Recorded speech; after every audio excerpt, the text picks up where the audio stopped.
Welcome back once again to The Upgrade. My name is Gary Muttley. He is... Len Carmichael. What's up, Gary? I've had some personal stuff going on, so it's been kind of a rough week, and it's only Tuesday. But it always sucks when Tuesday feels like it could be the next following Sunday, because just so much shit has happened. Yeah, that's pretty much what it comes down to. It's just been a lot of personal headaches. I'm not going to get deep into it, but it's just, the kind of thing that makes you want to slam your head against the wall sometimes. Oh, I feel you. But I'll say this.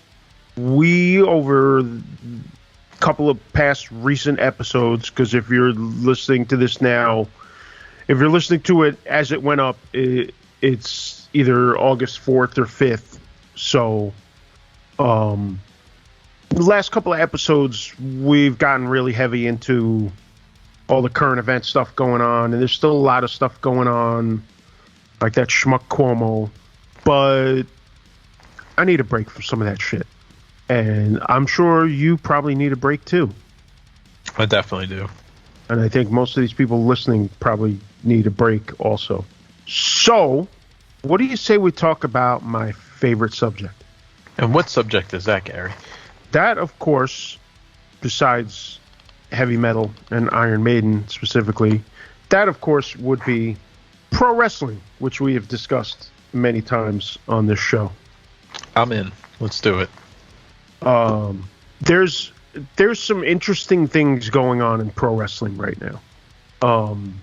There's been some recent events that have gone on, and there's kind of a shift that's going on. Indie wrestling has done really well, because I've talked a lot about indie wrestling on here before. What has started to happen with indie wrestling and with a couple of the bigger wrestling companies like AEW and also Impact Wrestling and New Japan Pro Wrestling as well, is that they've got a lot of guys going back and forth between them. You've had Kenny Omega appear on Impact a bunch of times and wrestle on Impact pay-per-views and stuff like that. They've had New Japan guys come here and wrestle on AEW's TV show. New Japan guys have been on Impact also. So, and then the biggest one, which we could talk about for a little bit, because this match was very interesting, is that GCW, which I've talked about many times before and is probably the biggest, most popular independent wrestling company right now in the United States, they brought in to wrestle Chris Jericho. AEW brought in the until recently GCW champion and GCW's top guy, Nick Gage, who we talked about when they did the Dark Side of the Ring episode. They brought Nick Gage to fight Jericho in a no rules match. And the match, I watched the match, and the match was wild for TV. From what I understand, it was a little tame in comparison to what a normal death match would be. Oh yeah. But I don't think, as somebody who watches a lot of deathmatch stuff, first of all, and I posted this on my social media, just the fact that they brought out Gage and were advertising Chris Jericho versus Nick Gage on national television blew my fucking mind. Because we spent a lot of time talking about Gage when we talked about his episode of Dark Side of the Ring, and I'm sure I've mentioned him a few times elsewhere when we've been talking about indie wrestling in GCW. He's not someone you would ever expect to be on national TV. So the fact that they brought him in to main event a match against Chris Jericho, who I would certainly put in the top 10 of all time just because of all the things he's done, working in most of the big companies and working in Japan also, and working in Mexico, and his long 30-year career in pro wrestling. If you would have told me, okay, you're going to see Jericho versus Nick Gage, I would have said, what the fuck are you smoking? And yet, here we are. So, could it be argued that the episode on him in a series that Jericho is highly connected to, because he's either in the episodes as like a guest, or he's narrating the episodes. And I'm pretty sure he narrated the Gage episode. I have to go back and be 100%, but I think so. So it's like, do you think that being involved with him being on that episode opened his eyes to maybe push the brass at AEW to bring him in for like let's do a wild fight with Nick Gage? I think if he wasn't already aware of him, he definitely was after that episode. But I also think the AEW brass were already aware of him because, and I've mentioned this before, there's a bunch of guys on AEW TV who have all worked for Game Changer Wrestling at different points. Right. And regularly, not like one and done. Like, they worked a lot. Jungle Boy worked a lot for them. Orange Cassidy worked a lot for them. Ethan Page worked some matches for them. Eddie Kingston also. And they have a working... Joey Janela is another big one. And they have a working relationship because only a couple of weeks ago, GCW did a big homecoming show, a 2-day show, and they had 4 AEW talents working between those 2 days. They had Joey Janela, who was a GCW regular and went over to AEW and signed with them, but still works a lot of the GCW shows. Marco Stunt, who got signed by AEW, hasn't really done GCW shows, but this was a comeback. Penelope Ford, who hasn't worked for GCW since she signed with AEW, and she's actually Janela's ex-girlfriend. Mm-hmm. And then they had a guy named Cesar Bononi, who's from Brazil, who had actually never wrestled in GCW before. So that kind of makes you think that AEW and GCW have some sort of working relationship, because that guy is also signed to AEW, but working a GCW show for the first time. So do you think that this Nick Gage thing is a one and done, or do you think he's going to be back occasionally? Does he wrestle regular matches, or does he only wrestle in death matches? He mainly does death matches. He's had a handful, I would say, that I have seen over the years. He's had a handful of matches that were a lot less with the garbage stuff, mm-hmm. and more, I don't want to say technical matches, but the guy can carry a decent match. Okay. And a lot of these deathmatch guys, they'll train as wrestlers. Not all of them, but a lot of them start being, I guess, for lack of a better term, regular wrestlers. You'll see guys that were trained, and not with deathmatch shit. They were trained as standard, ring wrestlers. And then they'll find their niche and they'll start doing the deathmatch stuff, and you'll see them do that. And there's a lot of guys that can do either one. Gage is one of those guys that really sticks more towards the deathmatch stuff. Mm-hmm. But another example is a guy like John Moxley, who used to work for... He did a lot of indies and he did a lot of crazy deathmatch shit, and then he was also able to work regular matches. He ended up signing with WWE, became Dean Ambrose, was part of the Shield with Roman Reigns, was the top faction in the whole company. And, they're the number one company in the world. And obviously he wasn't doing the deathmatch stuff then. He was working regular matches. He could do both. But then he left. He went to AEW. He's done some crazy deathmatch type of stuff in AEW when they've kind of dabbled with it a little bit, because he had some crazy matches with Kenny Omega that involved barbed wire and shit. And he's popped up. He showed up to challenge Nick Gage a couple months ago, and they still have yet to pay off on that match. I'm assuming it might happen in September when they do New York City, but we'll see. So you have guys that can go either way, but Gage is definitely more of a deathmatch guy. As I'm watching the episode, the pieces of the episode last night that I got a chance to watch, I could really feel that the aesthetic of AEW is mid-90s WCW. Like the way it's shot and the voices that I'm hearing are akin to what I was hearing on late 90s WCW. Right towards the end. I feel like it's like an extension of that, right? Well, you've got Jim Ross, which he was in WCW and then WWF, right. WWE. But then you got Tony Schiavone, who was the voice of WCW. So it gives me that thing. Well, that and WWE really went all in the sports entertainment side of things.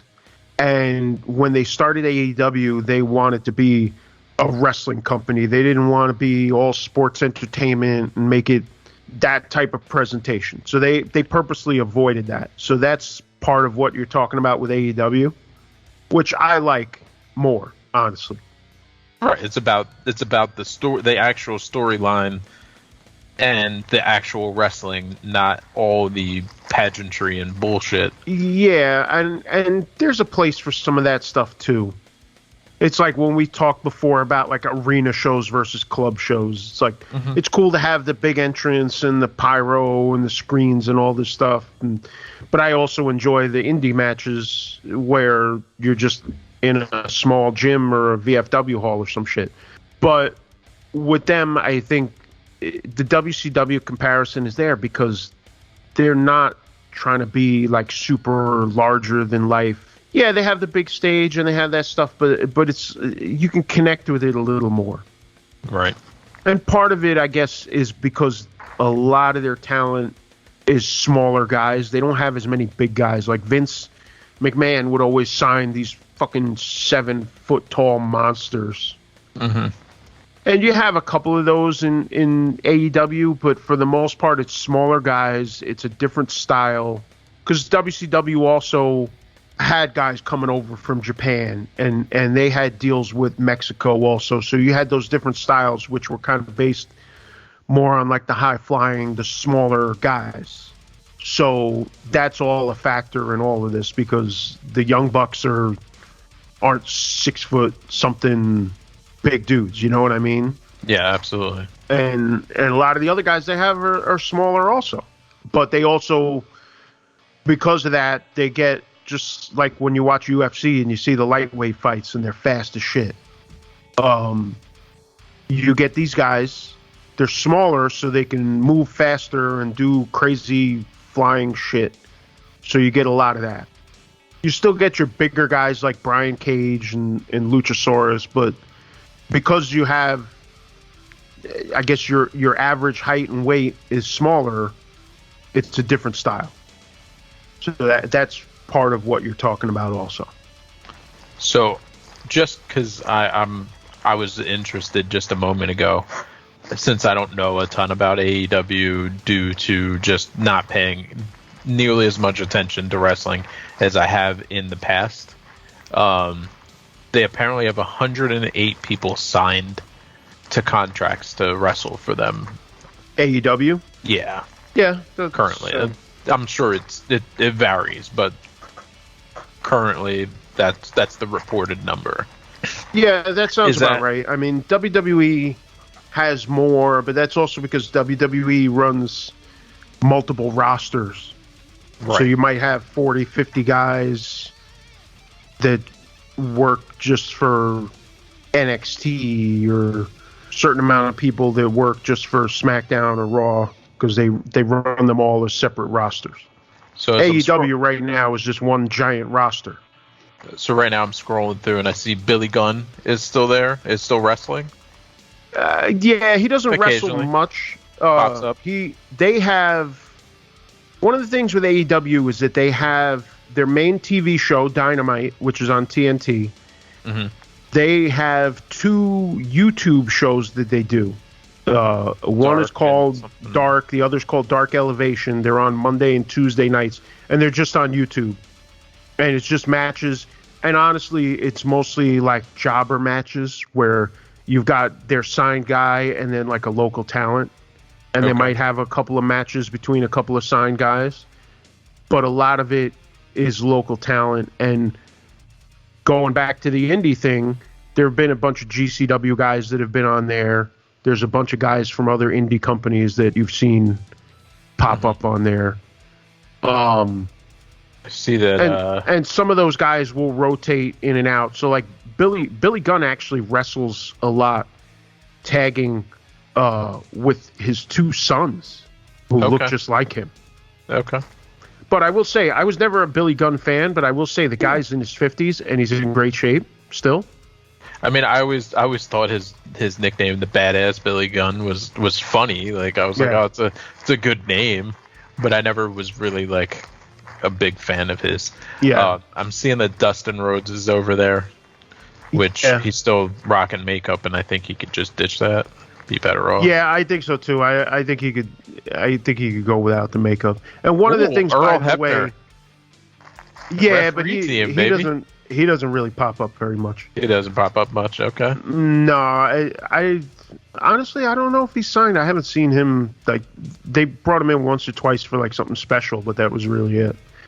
One of the things with a lot of the guys, they'll have them signed, but they may not necessarily work as wrestlers very much. A lot of them do other backstage stuff, whether working as like what they'll call a producer or an agent, where those are the guys that are the in-between like Tony Khan, who runs the company. He's like, he oversees all the TV stuff.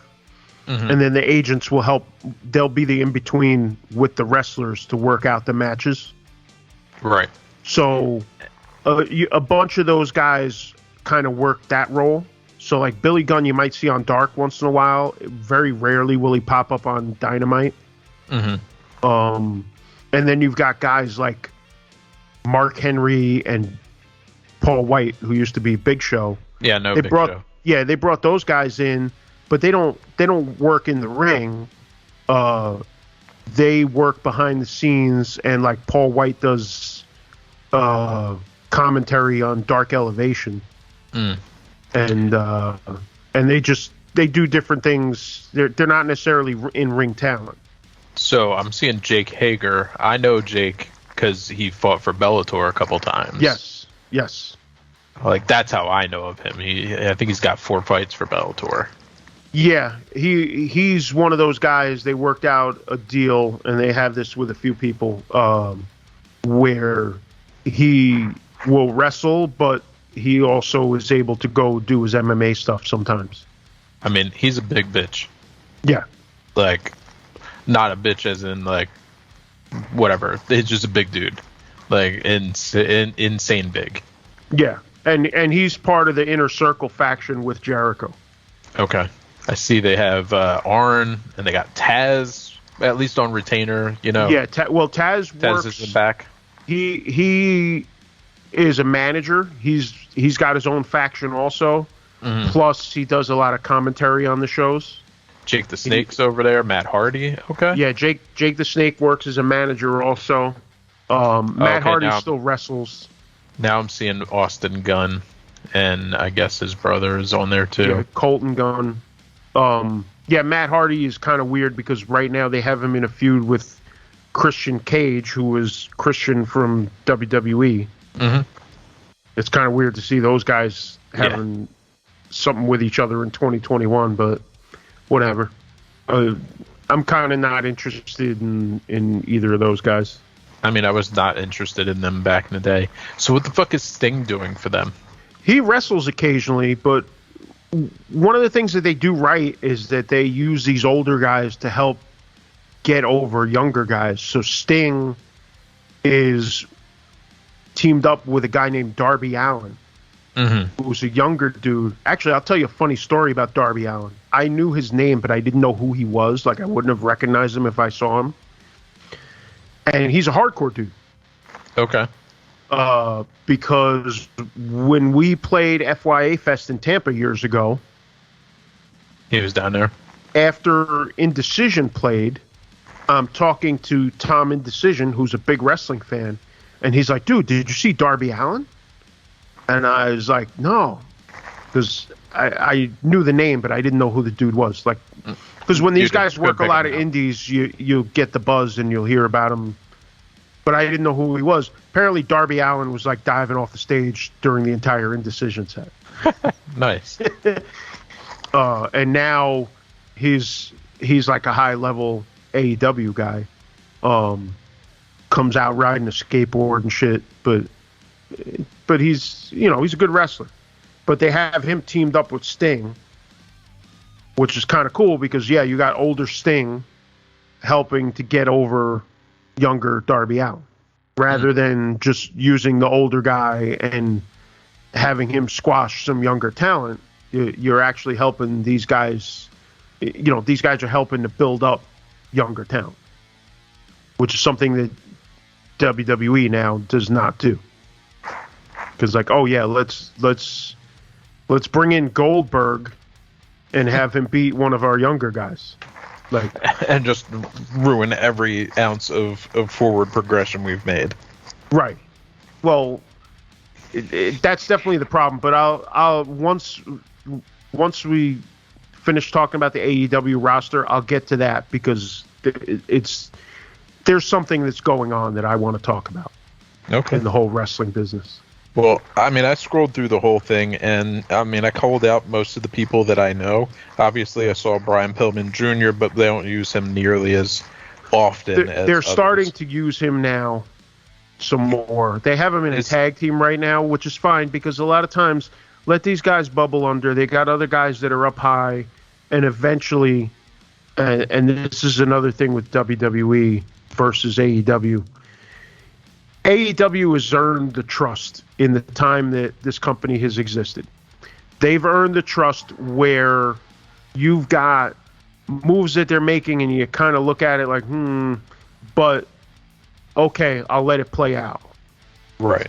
WWE has gotten to the point, and I'll get into this more later on, where they don't have the trust anymore.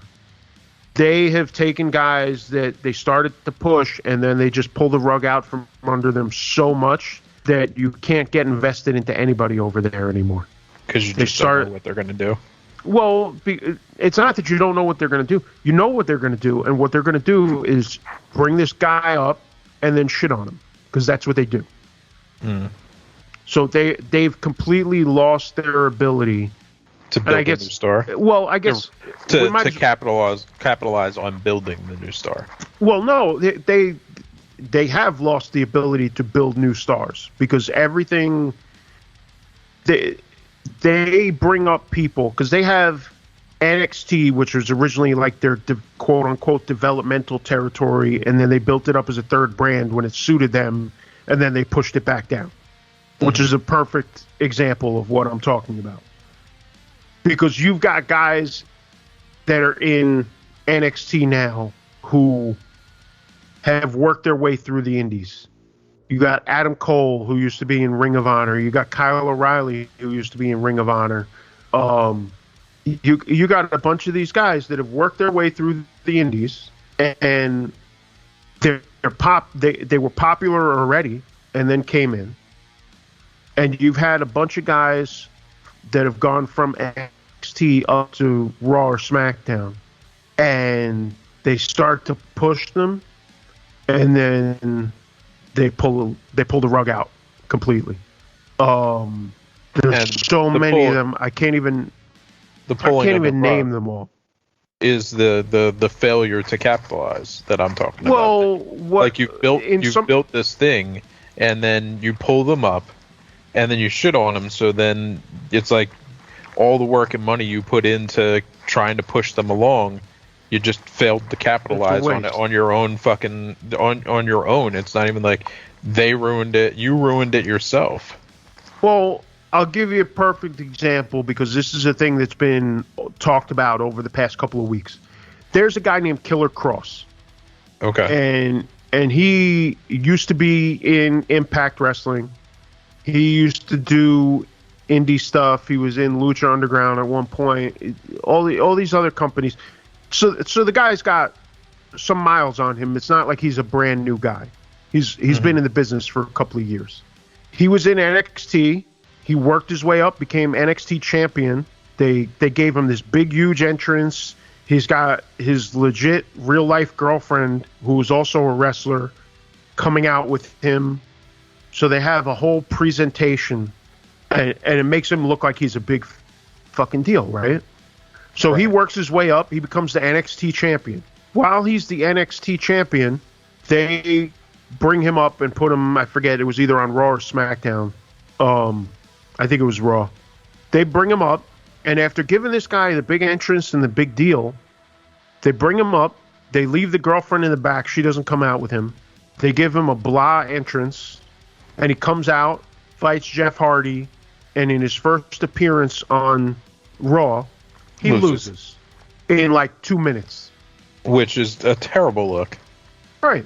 But then you've got your WWE fanboys who are like, oh, you got to trust the process. You got to trust the process. But pretty much everybody else is just like, wow, that looks like shit. Right, because you're like, no, he needed to come in and maybe not fight Jeff Hardy. Fight somebody a little bit further down, but get a win. Right, because the win pumps you harder than a loss, regardless of who you're losing to. Short of Nick Gage coming in and losing to Chris Jericho in a main event, that's a different loss. Right, exactly.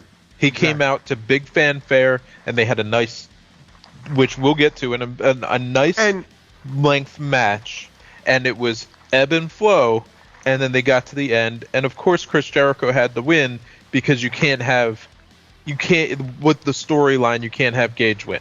Right. It furthers the storyline, but also you make it look like something. Right, Jericho. You're not hobbling the guy out of the gate. Right. But that's what happened, and this is what happened with so many guys that they bring up from NXT. They had these two guys. They call them the Viking Raiders. They got a Viking gimmick. When they were in NXT, they were the War Raiders, and when they did, because they were in Ring of Honor and Indies and stuff, and they were War Machine, and they changed that name probably because they didn't want to be connected with that schmuck. I hope not. That would be a good reason not to be. But they brought those guys up, and like they lost their first match on regular TV. Yeah, you can't do that. And they had other guys. There was a team called the Ascension. They were big dudes. They were like, one of them was like 6'4" or something. And they had them, and they were a super dominant team when they were in NXT. They were the tag champs, blah, blah, blah. They finally dropped the titles. They moved them up to the main roster, and they put them in these really terrible looking Road Warrior outfits with face paint and shit. And then you wonder why everybody shits on it. That's terrible. So, but Vince's idea is, well, it's NXT. Nobody knows that it's NXT, which didn't make sense then, but now it especially doesn't make sense. You know why? Because Raw on Mondays is on the USA Network at 8 o'clock at night. NXT is on Tuesdays on the USA Network. So you've got two shows with basically the same exposure. Right. But you're going to treat one like, like the kiddie rides. Like, that doesn't even make any sense. Because they're on the same fucking network. Same networks, same basic time, same type of people that would tune in. But and Vince has this attitude of, if you're into wrestling, you're watching all the programs. Right. You're watching it all. Because when I was really into it, I was watching every ounce of wrestling that I could get my eyes on. Especially when we're talking like teenage years. Oh, yeah. I got nothing else to do. I'm watching everything that I'm like, back in the day, you had the TV Guide book that would come home because that was the only way you knew what was coming on for the next week.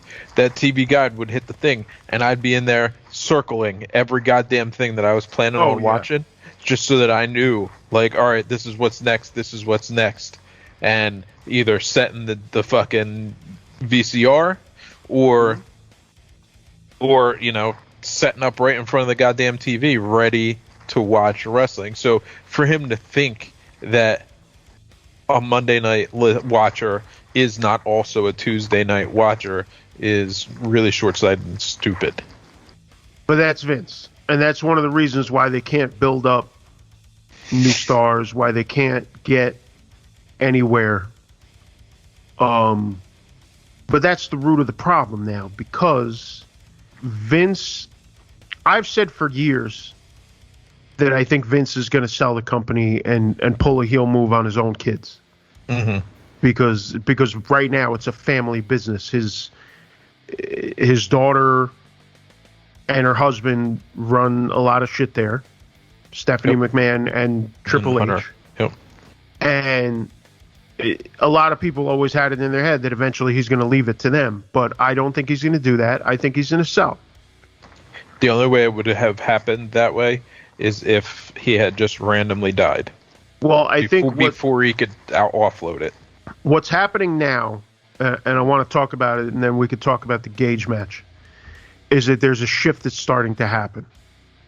And a lot of it Vince has done to himself. What's happening now, Vince has let go of a lot of people because of quote-unquote cost-cutting, which a lot of people see as him trying to streamline things to facilitate a sale eventually. Because when you want to sell your company, you try to shed all the extra shit because you're trying to make it look like a good, streamlined thing for a new buyer to be interested in. So they've cut a bunch of talent, and a lot of them are very popular, or in some cases their deals have just run out. And AEW has started to grab a bunch of these people. You've got a guy, his name is Miro now. He used to be Rusev in WWE. Mm-hmm. He's currently the TNT champion, which is their secondary belt in AEW. You've got Andrade, who was already a big star in Mexico before WWE signed him. WWE cut him loose. Now he pops up on AEW and is starting to get in the mix. There's a bunch of other guys that they've let go of recently. Well, even the legend guys, like I mentioned Mark Henry and Big Show before. Those guys, even though they weren't really wrestling, they still had talent deals, and they would let the talent deal lapse or whatever, and they signed those guys. And there have been people who said, look, hey, WWE treats their legends doesn't treat their legends with respect. So you come here, you help us out in the back, and you're part of the team, and we will treat you with respect. Right. I mean, I saw Jake's over there. Jake the Snake's over there. Jake's over there. Jake wasn't really involved with the E for a long time. He had a lot of problems. I knew he had a lot of problems, but they're leveraging older, well-seasoned talent to help out. Because you know who else is over there also as a manager? Tully Blanchard. Tully Blanchard, yeah, I saw that. And J.J. Dillon has popped up once or twice also. Which gets to another point, talking about the legends. Well, what we noticed today, what I pointed out to you earlier is that Rick, the one and only, the number one wrestler of all time, Ric Flair, has been released from his contract per his request and made a statement this morning that he is able to pursue anything he'd like to pursue.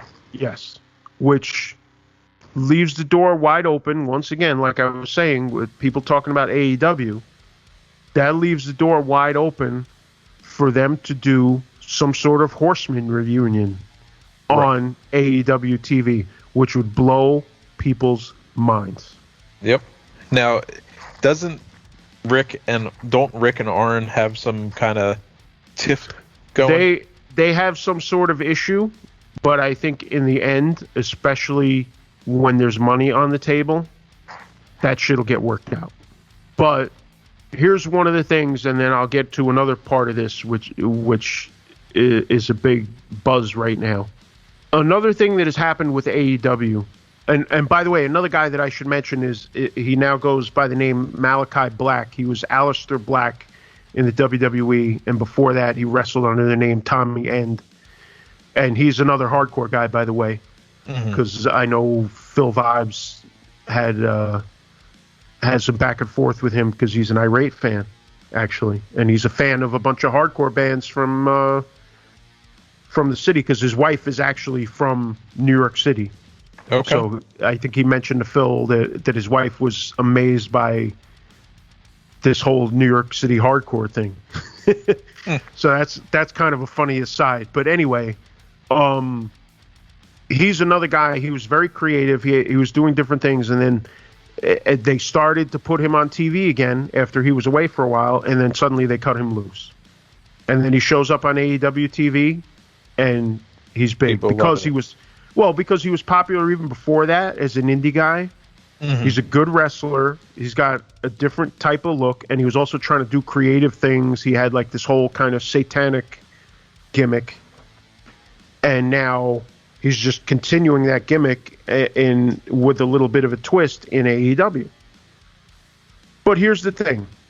When you've got different people going to your company and because in wrestling, everybody talks to everybody.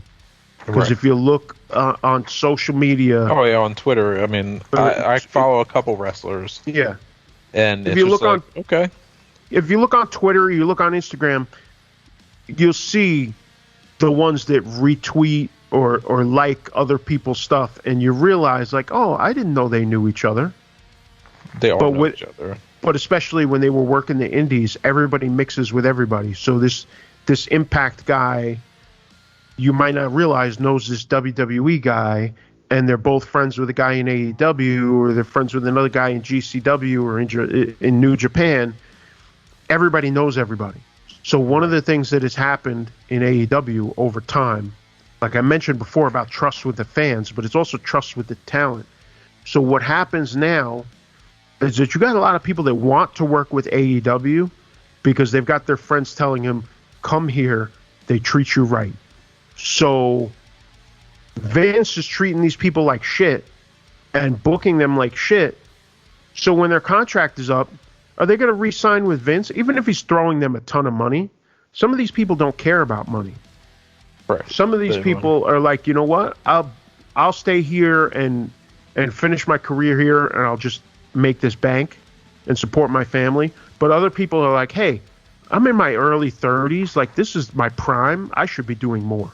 And I don't give a fuck about the money.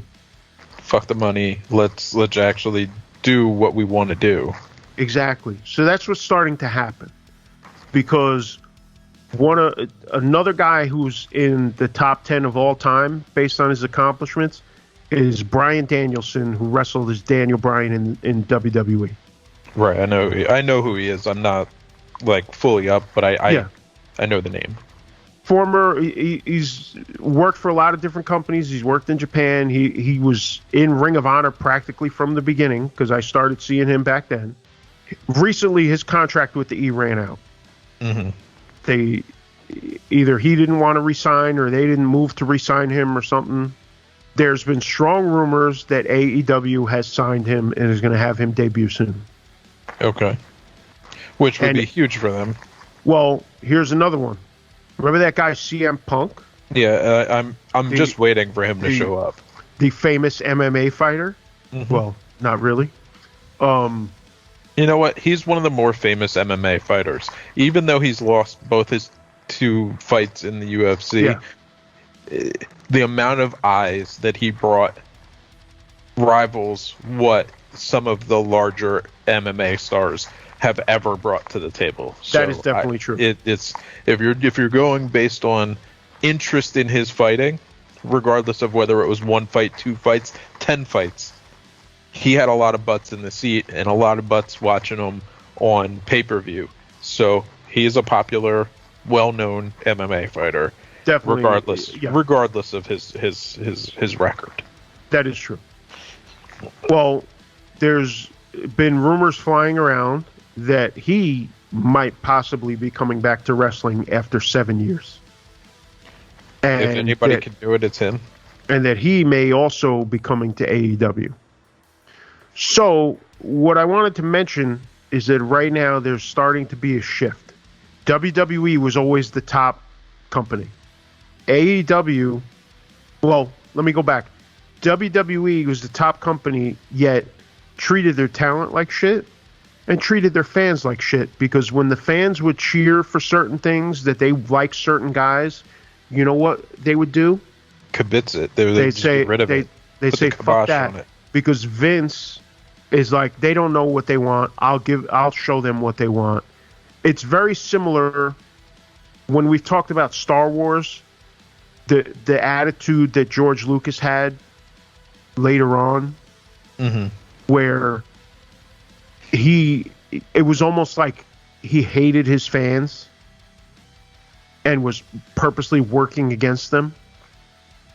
It's very similar to what Vince McMahon has done. Vince McMahon, they hated Roman Reigns.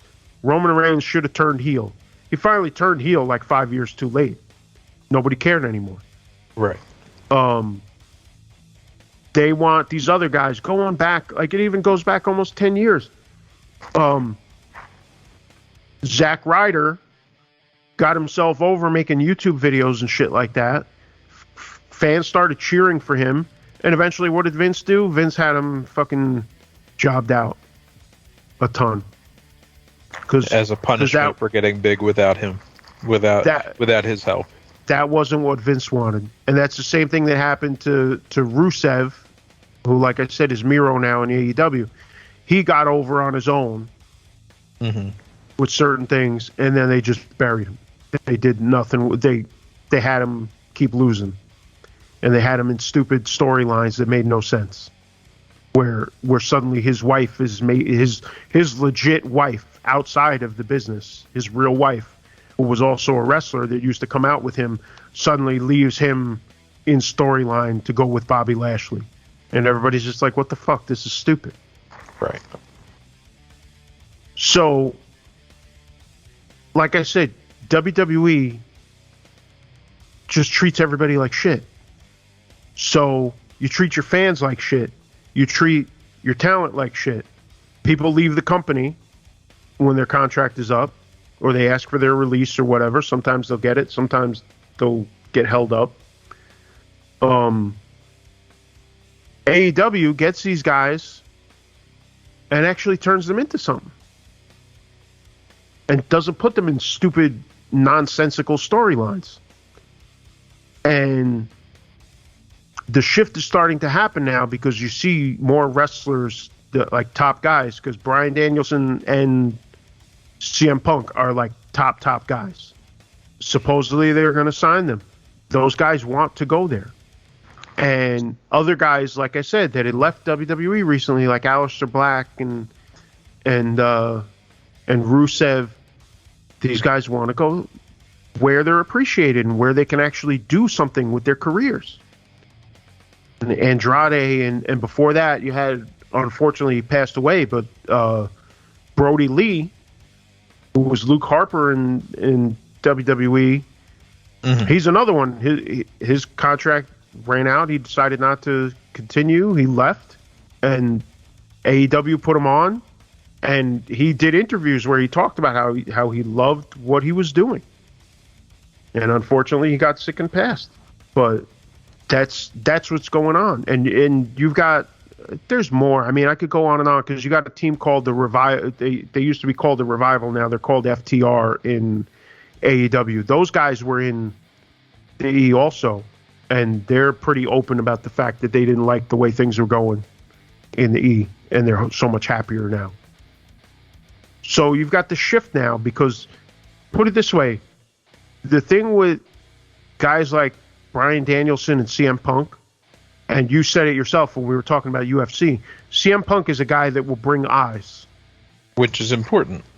Of course. Bryan Danielson is a guy that will bring eyes, because there's a lot of people that have checked out of wrestling over the years that if they hear CM Punk is back, they're going to turn it on. They're going to turn it on. They're going to turn it on. Yeah, they're going to turn it on. I'm not even a huge CM Punk fan, because he was after my time frame. Yeah. But if you told me he was going to show up on AEW, I'd tune in for that like window of time to catch whatever he was going to do. Between what I've seen him do in interviews with Ariel from what I've seen him do fighting in UFC and just interviews I've caught otherwise. Yeah. Kind of like the guy. So I would tune in to see what's up. Right. So this is where I'm saying there's about to be a shift, because here's another one. Are you familiar with a guy named Bray Wyatt? Heard the name, don't know much about it. Okay. Side note, since you're an old school guy, remember Mike Rotunda? Yep. His son. Okay. He's been with WWE for years now. He had his gimmick has kind of evolved over time. Originally, it was almost like kind of a weird like Cape Fear thing. Okay. But eventually it evolved into all kinds of weird stuff. But he was popular, but he's one of those guys that like they would start to push, and then suddenly here he is losing to Goldberg. And here he is losing to Randy Orton. Well, apparently, I just looked him up real quick, and he got released. Yes, he got released 2 days ago. Apparently, he asked for his release and was given his release. Or no, I'm sorry, he did not ask for his release. Supposedly, it was a cost-cutting measure, and this is why I tell you that they're just they're firing on all the wrong cylinders over there, because they're cutting guys that are money. These are guys that can make them money, but they can't use them properly, so they don't see them as money makers. They don't understand Vince, for all the good that he's done in the business over the years and all the money that he's made. He's completely lost it, because this is a guy that's a money maker, just like Aleister Black is a money maker, but this guy is a bigger money maker because this guy was basically a top guy for years. Right. But they always booked him like shit. And they never booked him the way that he should have been booked to actually further a storyline and get over. And that doesn't necessarily mean winning or losing, because if you're a wrestling fan, you know that sometimes you can lose and yet come out better than you did when you started. It's happened so many times over the years, and that's what happens if you book things the right way. So now, of course, everybody's speculating that he's going to come to AEW. I mean, it seems like he's another needle mover. He's a guy that will move the needle. If you bring him in, people are going to watch. And you may have people that either got out of wrestling at some point, or they're WWE guys, and they're like, oh, I can't believe my favorite guy is gone. And they're like, yeah, whatever for AEW. But, oh, wait, he's going to be on AEW? I should check it out. So you mentioned Bray Wyatt. Yes. So then I hit the Bray Wyatt Wikipedia. And his name is Wyndham Lawrence Rotunda. And then I'm digging and I'm looking, and he's related to Barry fucking Windham, and obviously, as you mentioned, his dad is Mike Rotunda. Right. I mean, these are names, but then I'm thinking to myself, okay, and then I'm looking, and it's like Blackjack Mulligan. I remember being a kid and being physically scared of that guy, watching him on TV, because I was like, yo, this dude is fucking vicious. And it's just like, okay, I see. Yeah, because Barry Windham is his uncle, and he's named after Barry Windham. And yeah, and by the way, another example of what I was talking about before, his brother, Mike Rotunda's other son, because they have a sister also, he wrestled under the name Bo Dallas, and he was one of the early NXT champions. And they brought him up to the main roster. And just fumbled the ball. And they fucked him. Fucked him so bad that he basically left the business. Like, he's doing real estate now. Like, he's just done. And he was done for years because they did shit with him. They would occasionally put him in a terrible storyline or something. That was like a total joke. But he did that for so long that his value, his career value, was basically worthless. Because I'm looking at I'm looking at his Wikipedia right now, and they put him in the Miztourage and the B team, which just sounds terrible. And by the way, the B team, another example of taking these guys that have the business in their blood. Shane was in that. If I recall correctly, the B team was him and Curtis Axel, who was the son of Mr. Perfect, Kurt Hennig. So you got these guys that Hennig and Rotunda together back in the day was fucking wild. Right. Well, think about the fact that they took these guys' kids and basically jobbed them the fuck out every which way to the point, because I'm pretty sure, I'd have to look it up, but I'm pretty sure Hennig's kid left the business also. Like, I think he was with the E for a long time and eventually just gave up. I don't think he's officially retired, but I don't think backed out. Yeah, he was released from his contract April 30th of last year, and nobody's seen him since. But this is what I'm talking about. You got these guys, the business is in their fucking blood, because at least in the case of Hennig, that's a third generation guy, not even second generation. That's a third generation guy, because you go back, Kurt's father was Larry the Axe Hennig. Like, well, how are you? For the Rotundas, I mean, that's third generation too. Is he? I wasn't Blackjack. positive. Well, Blackjack, then Mike, that's true. then him. So, Blackjack wasn't blood. Blackjack was his father-in-law. He married Blackjack's daughter. Who did? Mike Rotunda did? Yes. Oh, okay. I thought Blackjack was Mike Rotunda's actual dad.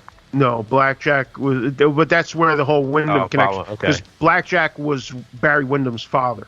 Okay, my bad. So my bad. Yeah, but they're all connected. It's because he's married to Blackjack's daughter.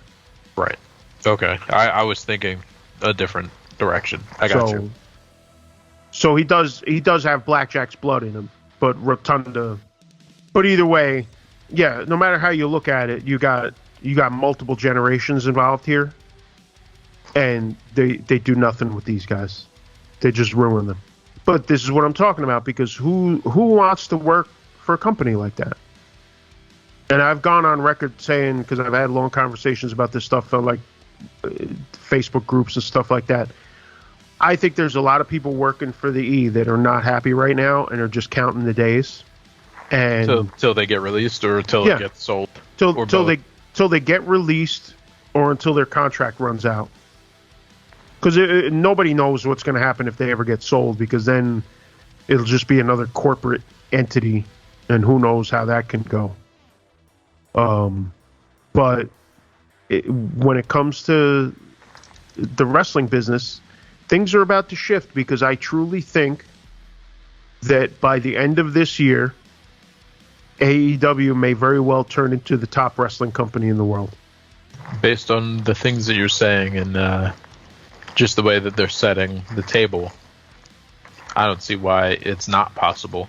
Yeah. Because they're bringing the entertainment without bringing the bullshit along with it. Well, another thing that I'll point out is that recent ratings for AEW have been steadily climbing. Good. And they're reaching their shows, and I feel this way, but if I also, it's also backed up, because once in a while I'll watch some of these YouTube videos, these different YouTube channels that will review wrestling shows, and every one of them gives these shows stellar reviews. There's because one in particular I know will do like pros and cons, and they'll keep track of like good stuff and bad stuff, and like the bad stuff is a 0 for like weeks now, and they're putting on good quality shows that keep people entertained. Yeah, Jim Cornette will bitch about them because it's not old school wrestling. Well, it's never going to be old school wrestling. Yeah, but Cornette, the business has changed, but Cornette hasn't. So Cornette constantly shits on AEW because he sees them as like circus performers. because he doesn't like all the flippy shit. But that's what entertains people now. And yeah, I'm an old school wrestling fan, but I'm also not locked up in that old school mentality. I can still enjoy different stuff because the stuff that they do in AEW is a lot closer to the stuff that like the Young Bucks were doing in Japan. Mm-hmm. And that's not Cornette's bag, but Cornette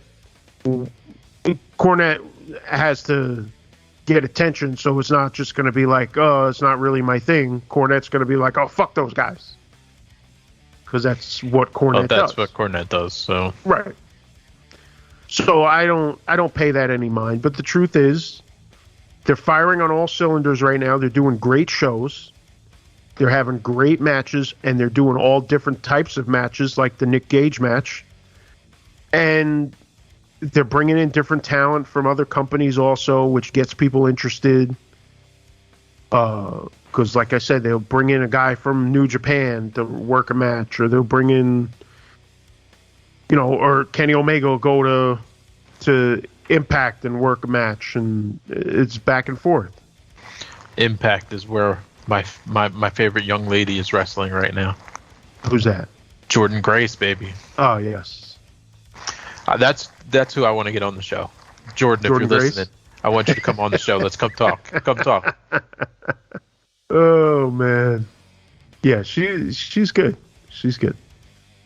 But you see my point. My point is the business is starting to shift, and I think if you continue to put on good quality shows and you continue to use the talent properly, and then you bring in some of these other people, you bring in Bray Wyatt, you bring in CM Punk, you bring in Bryan Danielson, especially those three guys. Bray Wyatt's a little different because he's not to take anything away from him, but I think his best years are still ahead of him if he makes the right moves. But Punk and Danielson are already wrestling legends, basically. Right. Their careers, they've done so much in their respective careers, and it's going to be unmatched because the business has changed, and some of the things that they've done, the business just doesn't work that way anymore, so they'll never be matched. All I have to say is, if they bring Rick in, even if it's just for one show, and it's going to be on TV, somebody needs to let me know ahead of time. I want to watch it live. I don't want to watch it on fucking YouTube later. I want to be watching it live. Well, the question will be whether whether it's known or whether it's a surprise. Right. But I will say if somebody has a sneaky suspicion. See, but that's another thing I think at this point. You've got, because I firmly believe that this whole thing with Danielson and with Punk supposedly being signed, I firmly believe that whoever leaked that is connected. Mm-hmm. I think AEW might have leaked it themselves. You know why? Because now people are watching, expecting, just like you're saying, that if Flair shows up, you want to see it. If Punk shows up, if Danielson shows up, people want to see it. So because of that, people just are watching. Mm-hmm. Because they don't want to miss it. And let me tell you another thing, because this is important too. September, they are running for the first time in New York City. I already got tickets. If they're going to do something big, they're probably going to do it there. Because there were rumors flying around that they originally planned to bring Danielson out at that show, but that they may have to change their plans just because the word got out, but who knows. But that show is going to be one of the biggest shows they've ever done, because they're doing it at Arthur Ashe Stadium, which is the tennis stadium in Queens. The first time they've ever done a wrestling show in that venue, and their first time in New York City, period. So the buzz was already there. They've sold a good amount of tickets, and I wouldn't say it's the largest venue they've ever run, but it's one of. When is it? September. I feel like it's the 22nd, but I have to check and make sure. You know what's bad? September 22nd. They're doing the 15th in Newark. Yeah, because it's a live Dynamite, so it's Wednesday night. Because they're doing the 15th in Newark, which I am also going to. Mm-hmm. And then they're doing the 22nd in Queens. Maybe I'll come up for the 15th. You already bought tickets, right? Yeah, I already got tickets. It's too late for me then to be able to get tickets right by you.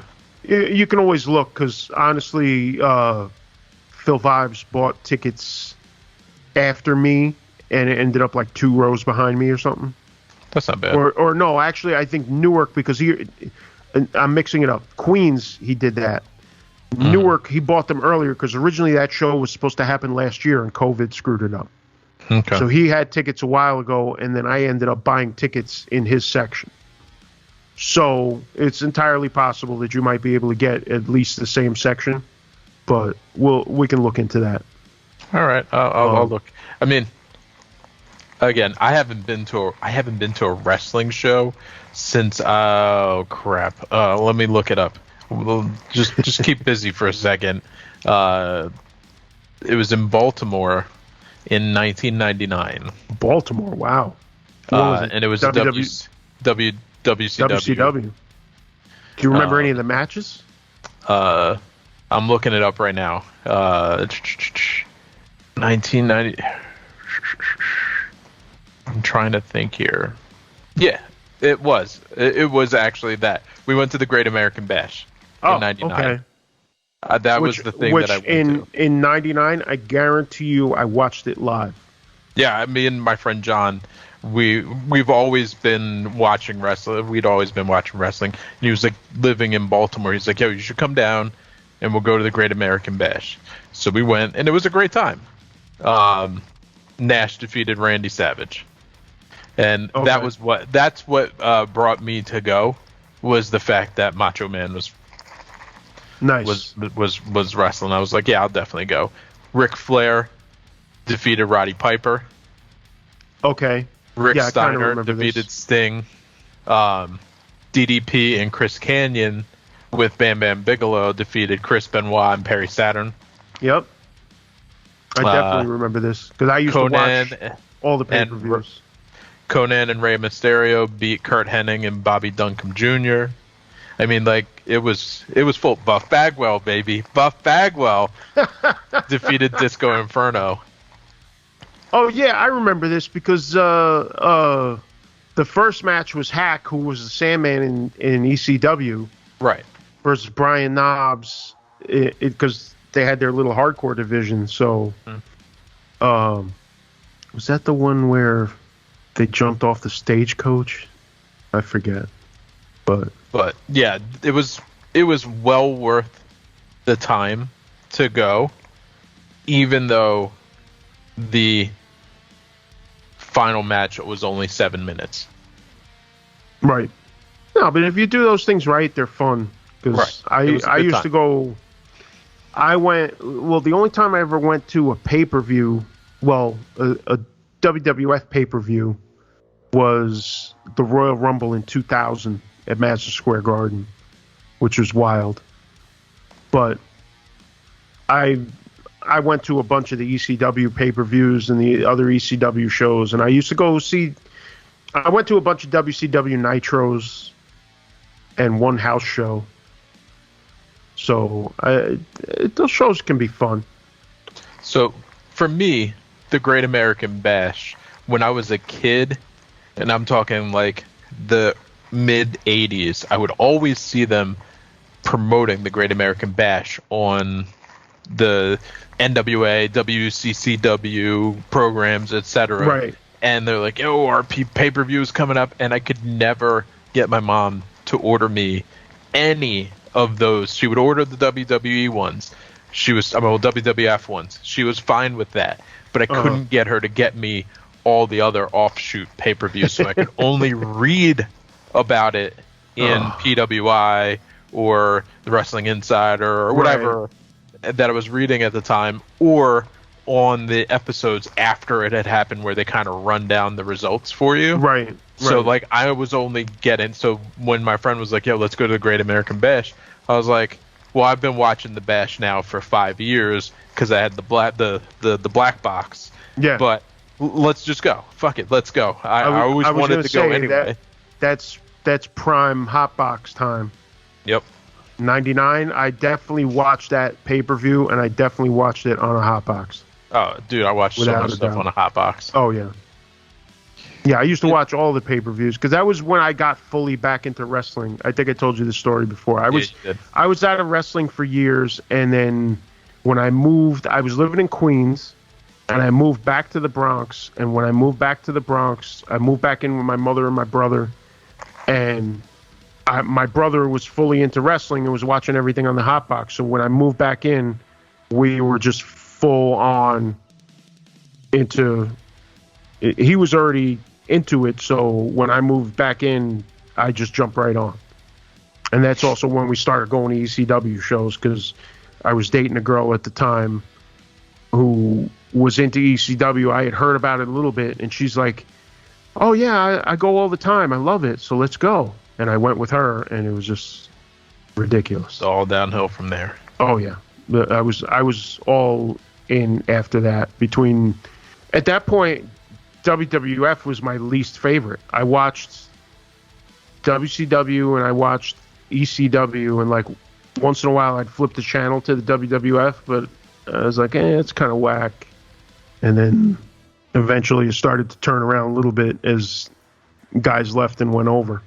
And WCW started to go to shit. But the one thing that I'll say also is, going back to what we were talking about a little earlier, the problem that Vince has right now of not being able to make new stars is what killed WCW. Because in the end, they had their old dudes, and their old dudes kept them from pushing new guys. And as the old dudes started to drop off, they had already ruined their new guys. And history is repeating itself, because at this point, that's kind of what Vince is doing. He's not. Why are you bringing back Goldberg? Yeah, stop. Why are you jobbing dudes out to Goldberg? Why are you jobbing dudes out to Jeff Hardy? It just doesn't make any sense. But now, much like what happened with WWF back then, there's somebody there to take that spot. And honestly, as a fan, I think AEW is doing a lot of great things, and I would be happy to see them take that spot. And I hope they do, because I think Vince is reaching the point where he's doing more harm than good to the business. Because the guys that come out of there, they got nothing. Like, if they're lucky, some other company can build them up into something, but they lose their value.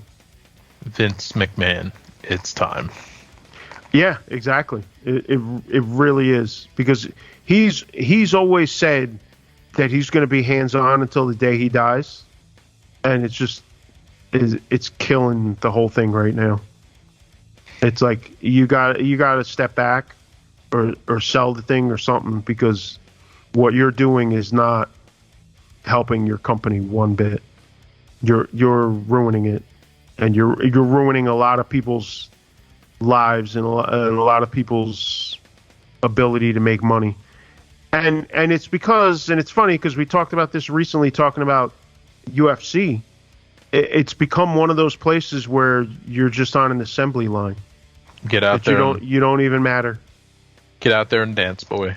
Like I think I said this before. I hate this term, but I see this term used a lot when it comes to corporate human capital. Mm-hmm.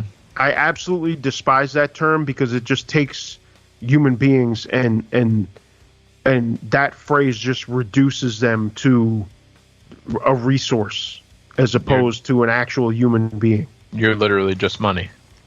And it's such a money, corporate body. Yeah, it's such a corporate term, and it disgusts me. And that's kind of what I think of with this, because it's like they don't even see these as humans. They're a revenue. They generate a revenue stream, and that's all they see. And much like the UFC fighters, they're bashing up their body for what? For nothing. Basically for nothing. Because when they leave there, they'll be lucky if they can make money elsewhere, and that's only because somebody will help them do it. Somebody will give them the platform to undo the damage that's been done. And that's really what it is. But again, like I said, that's the shift that I see coming. And I hope it happens because I love pro wrestling. If you've listened to this show before and you've heard me talk about it, you can tell that I fucking love pro wrestling, and I have since I was a kid. And I want to see pro wrestling thrive, and I want to see pro wrestlers thrive. And Vince just ain't doing it. He may be giving them money, but he's not giving them opportunities to have a fruitful career. It's dead end. Yeah, that's what it is. If they're lucky, they can dig their way out of it. I don't think he's doing them any favors anymore.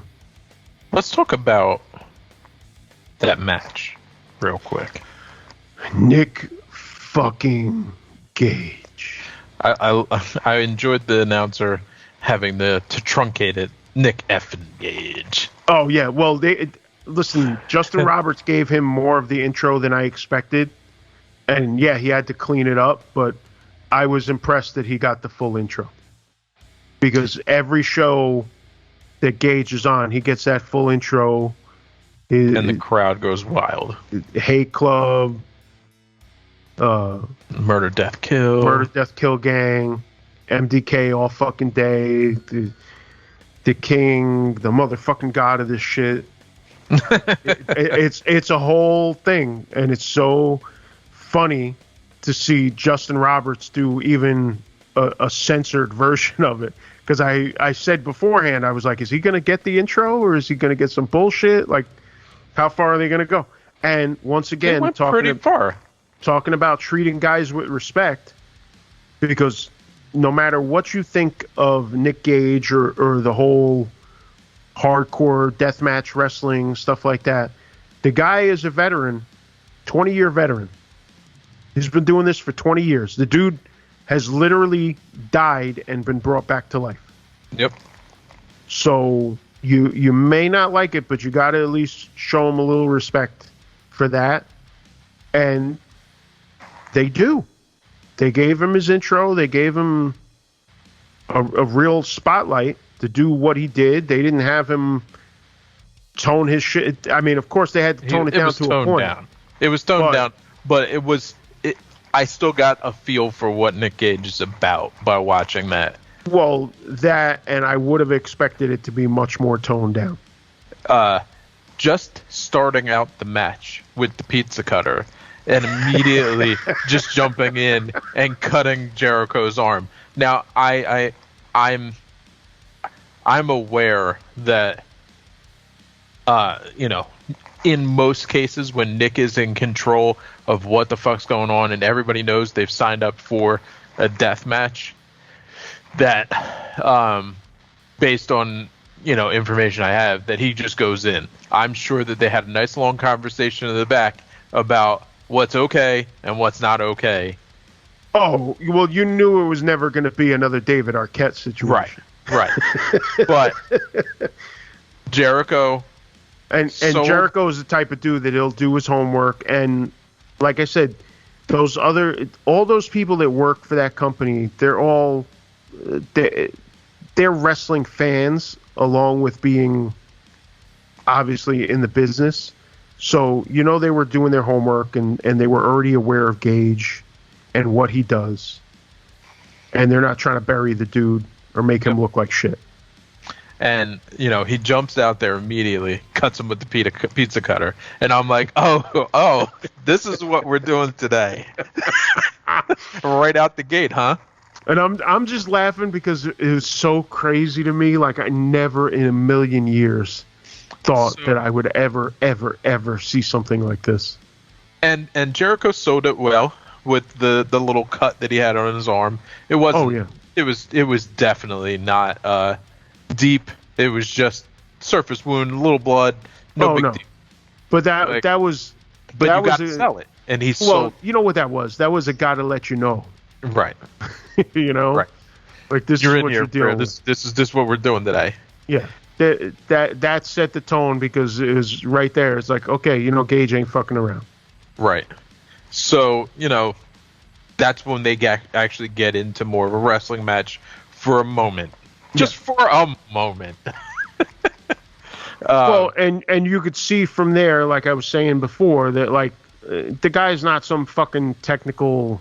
No, not at all. Genius, but he can do it. He can carry on a passable match if it comes down to actually having a scientific wrestling match. Yo, when he started pulling the fucking light tubes out from underneath the fucking ring, the crowd was out of their minds. See, but here's the thing. Some of the crowd was out of their minds. And some of them were like, holy shit, what's going on? Some of them were totally confused. And later on, the best part was that you could see a few of them looking totally disgusted. Yeah, no, I definitely saw some people like, this isn't real wrestling in their facial expression. I fucking loved it. I was just like, oh, man, this just ruined their day. Dude. Good. When he pulled the second pizza cutter out of his fucking pocket. Come on, bro. Now, I didn't watch the video that I sent you. Did they show the whole picture-in-picture thing when they go to commercials? No, they skipped that part. Because that's the best part. Because this was all over all the wrestling news sites. Because AEW does a thing where they do picture-in-picture. So you have the big... I've seen that part before. So Gage, during one of the breaks, goes at him with the pizza cutter again. And while that's happening, there's a fucking Domino's Pizza commercial on. I swear to fucking God. And it was all over all the social media, all the wrestling news sites, everything. And the worst part, by the way, this is so stupid. Domino's got bothered by it. What? Domino's was like, oh, well, we have no control over the program, blah, blah, blah, but we're going to reevaluate, et cetera, et cetera. Like, instead of leaning all in. Dude. Because let me give you... If that was Wendy's, they would have leaned into that. Wendy's would have gone fully. But here's another one. Let me back up a minute, because the weekend before this match, Gage lost the GCW title. Mm-hmm. He lost it to Matt Cardona, who used to be Zack Ryder, who I mentioned earlier, who was a WWE guy. And they had a whole thing on social media back and forth, and it was like, I'm going to take your title, I'm going to take your title. And the guy's not a deathmatch guy. Mm-hmm. So everybody's just shitting on him because he's also known, like, he's got a podcast where he talks about collecting toys and shit. So everybody's like, oh, look at this fucking toy collecting nerd, blah, blah, blah. And he's a WWE guy, and people are still calling him Zack Ryder and this and that. He ends up winning the fucking belt. And part of this whole feud that they had going on was that they were back and forth and talking about Pabst Blue Ribbon. And Nick Gage does a promo like that went on YouTube or whatever and totally shits on Pabst Blue Ribbon and is like, yo, I'm a Natty Ice dude. So Pabst Blue Ribbon is back and forth with Cardona, like suddenly they're working together and this and that. So after this happens, Pabst Blue Ribbon jumps on Twitter and retweets like the Domino's being offended thing and is like, yo, AEW, let us get those spots. Hey. Hey. It was so good. It's just great because it's all this unexpected content going on. All these back and forths that you would never in a million years expect. Like suddenly, like here's Domino's getting offended over Nick Gage, and here's Pabst Blue Ribbon trying to pick up the scraps. Like what the fuck? It's just wild on top of wild. It was so good in so many ways, but just the fact that they ran a Domino's Pizza commercial, it's perfect. While Gage was going after them with the pizza cutter. Like, I don't know if somebody somewhere in the back of AEW was like, let's do this, or it was just one of those things where like, the universe is in sync. But Oh my God, it was the funniest fucking thing I have ever seen. And the reaction to it was even better. Because the internet was on fire about it. It was so funny. So go on. I had to throw that in there. Oh no, that's good. Match because it's so good. So the pane of glass. My only issue with the pane of glass is that you could see the drill holes in it. The video. I didn't even notice. Video is, even watching it on YouTube from a rip. Video these days, cameras these days are so good that you can see the tricks because they want it to literally just crumble and not fall into shards. Well, I'll say this. It did fly pretty far because I saw some people in the front row brushing it off. Yeah. And some of those were the people that had the disgusted look on their face. Yeah, it's all so that. It's like, hey, welcome to Deathmatch. But, dude, when he pulled out the light pipes that were all fucking taped together, I was like, oh, this is going to be good. But then when Jericho went to use them, I don't know if you noticed, he broke it before he hit him with it. Oh, yeah. Yeah, that happens all the time. So it was like, and I was like, ah. But listen, you know what though?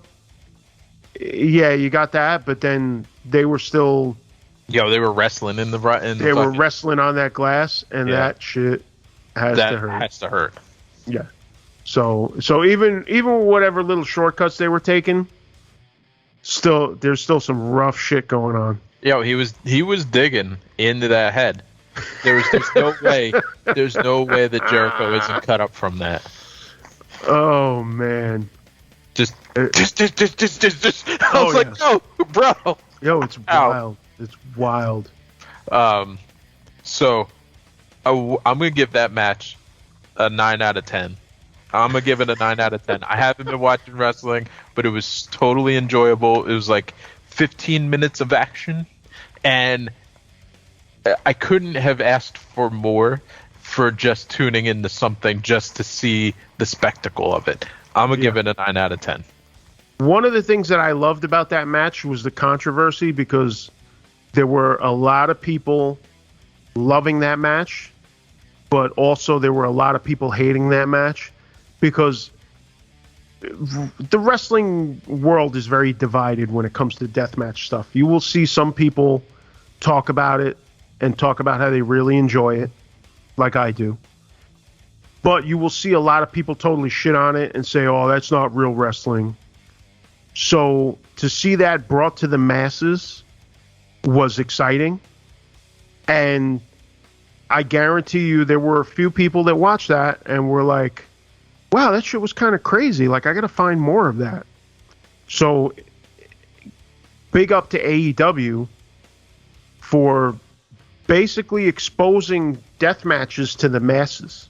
And that's not the first time, because like I said, Kenny Omega versus Jon Moxley, they did some crazy shit with barbed wire and shit like that.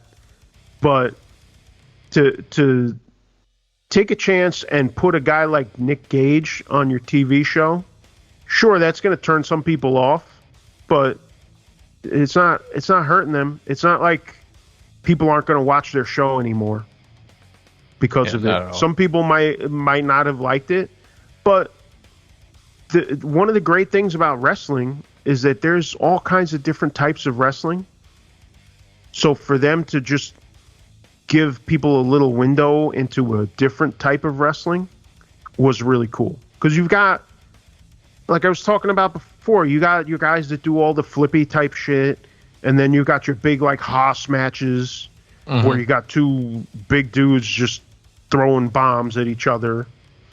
And you'll have more brawler type stuff. You know, it's all work, but obviously if you like pro wrestling, you don't mind that it's a work. And there's plenty to enjoy. There's a lot of different types of wrestling. Like what I was saying before about the different styles, because there's Mexican style is different from Japanese style, and it's different different. You know, you got so many different styles from all over, and that's the beauty of wrestling, and that's one of the reasons why a lot of people like me are fans of wrestling because there's different types of things, and you can watch one show. ECW was always like this. You can watch ECW and you'll have a hardcore match where they're hitting each other and putting each other through tables and shit like that. And then the next match is a lucha style match with two guys from Mexico with masks on. And then you'll have a guy from Japan come in and do a crazy hardcore match. And then you'll have two other guys come in and it'll be some like Benoit versus Eddie Guerrero type shit where it's just a technical masterpiece. And that's what ECW was like, and that's one of the reasons why so many people loved ECW. And AEW is doing something a little different, but having that mixed bag is good for everybody. Mm-hmm. Well, this was a good discussion. Listen, I love pro wrestling. I do not hide it at all, ever. I may not like certain people or certain things. Hulk Hogan. Yeah, fuck the Hulk Hogan. But I've loved it since I was a kid. I got it from my father. My father was into it. We used to watch it Saturday mornings. He took me to my first wrestling show ever, which was at the Westchester County Center. Oh, God, I don't even remember the year. It might have been 83 or 84. Mm-hmm. Headlined by Bob Backlund and Superfly Snooker against the Samoans. That's a good match. One of my earliest memories from childhood is seeing on TV when they had to show it and with a big X that said censored when it was Jimmy Snuka versus Magnificent Morocco in the cage match that got all bloody. Mm-hmm. So they showed it on network TV, but had the big X saying censored. Right. But you could see little bits. And that was like one of my first memories from watching wrestling. So it's good stuff. I love it. So speaking of wrestling, just want to actually transition it to non-professional wrestling, but Olympic wrestling. Did you see that we actually have the first American female wrestling champion in like 20 years? Oh, really? Yeah. I've been kind of tuned out. I haven't really been following the Olympics too well. Let's see that's here. New to me. Let me see here. Tamara Mensah Stock becomes the first U.S. black woman to win wrestling gold. Oh, wow. And, dude, she was on the podium and fully broke down about it. She didn't start wrestling until she was in 10th grade of high school. Oh, wow. And she said, like, in the middle of her first practice, she knew that she was going to go on to become a Olympic champion because it felt like where she needed to be. And now she's 28, basically, like 10 years later, Olympic champion. That's fantastic. I think that's great. And, apparently she ran away with it 4-1. Nice. In the final round. And she broke down because also her dad died when she was still in high school, so he has no idea. So he never got to see her become what she is. And she says that he was from Ghana, and apparently the three girls that she beat to become the champ were all Nigerian, and apparently Ghana and Nigeria have some big rift, and she's like, he would have loved it to know that I ran through three Nigerians. I was like, yo, that is the fucking most gangster shit. Oh, wow. So, this is kind of crazy too, as I skim through this reading about her. The woman she beat in the finals is the first Nigerian male or female to earn a wrestling medal at the Olympics. Yep. So that's really cool. Big deal. So, yeah, so I just figured since we were talking wrestling, we could transition to that real quick. Yeah, that's really cool. And then in the women's 800 meter, Athing Mu, who is a Trenton native. Oh, wow. Won the gold today. She's like 18 or something like that. Oh, that's cool. And she typically runs the 400 and 800, but she's only on the team for the 800. And I mean, she ran away with this. She won it wire to wire. Nice. That's awesome. Got some medals coming in.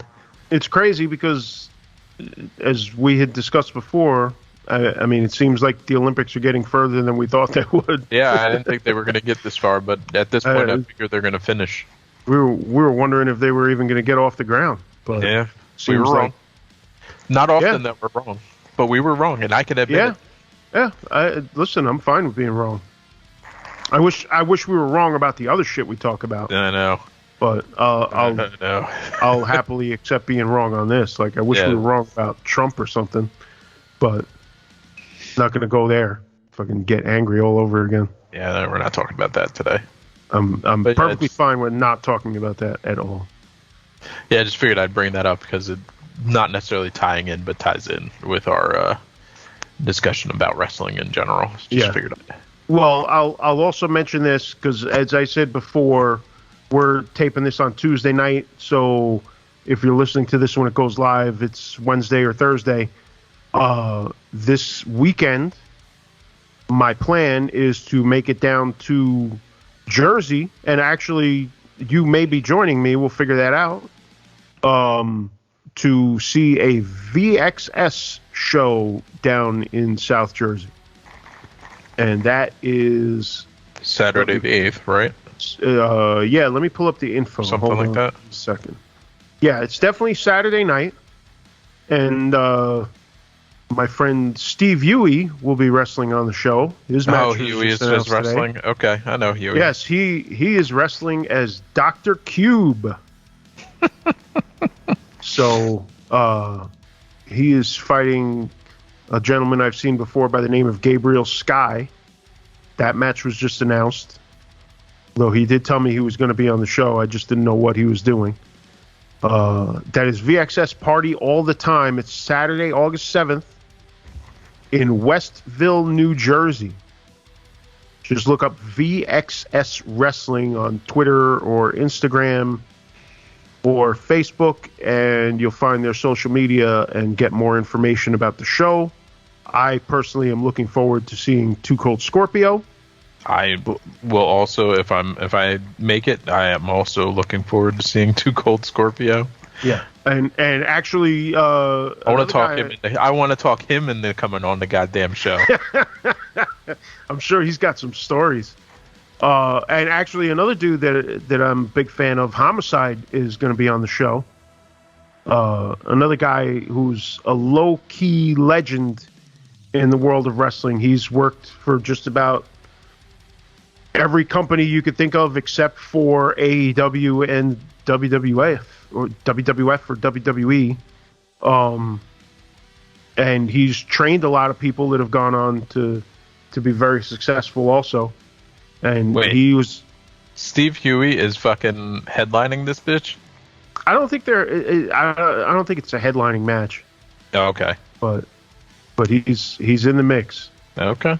Also on the show, Rich Swann, who works for Impact, is fighting Brian Cage, who works for AEW. I love when you see stuff like that. Right. And you got a couple other guys that make the rounds in the indies that I've seen in GCW. Everett Connors versus Ken Broadway. Seen both those guys before. Kevin Blackwood is fighting Homicide. He's another hardcore dude. I think you may have actually seen him because I think he worked the Tid the Season show. Okay.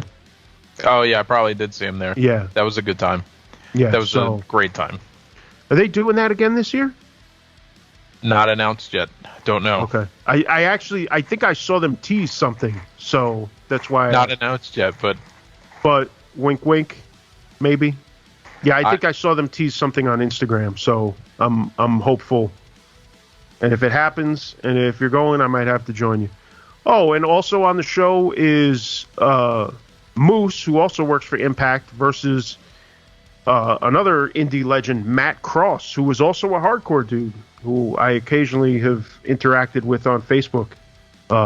He had talked a while ago about going to his first hardcore show since the pandemic, which featured Ringworm, which was cool. It's a good time. So we had a little discussion about that. So maybe I'll get to actually talk to him in person. So, yeah. So that looks like a pretty loaded show. It's near Philly, Westville, New Jersey.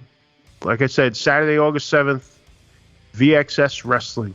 So check it out. And if you're a wrestling fan and maybe you haven't checked it out before, go to an indie show, because indie shows, not to take anything away, like I said before, comparing concerts to like club shows, like the big shows are cool, like arena shows and stuff like that are cool, but the energy at an indie show is so much different and is so much more enjoyable, at least to me. So if you've never gone to one before, try it. Even if you don't recognize a lot of the guys on it, a lot of times the tickets are pretty cheap. And you'll still have fun. $20 or something.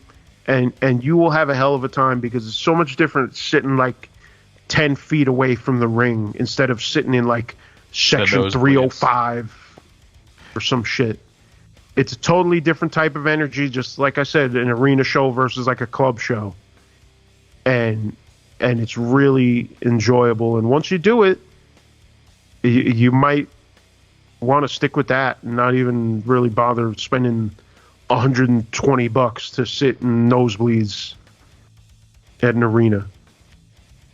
So give it a shot. You'll enjoy it. And if you don't, let me know so I can smack you. Like, what are you thinking? But yeah, definitely check it out. Anyway, we'll keep this one short, which is rare, but hey, we're trying. We're trying around here. We're trying.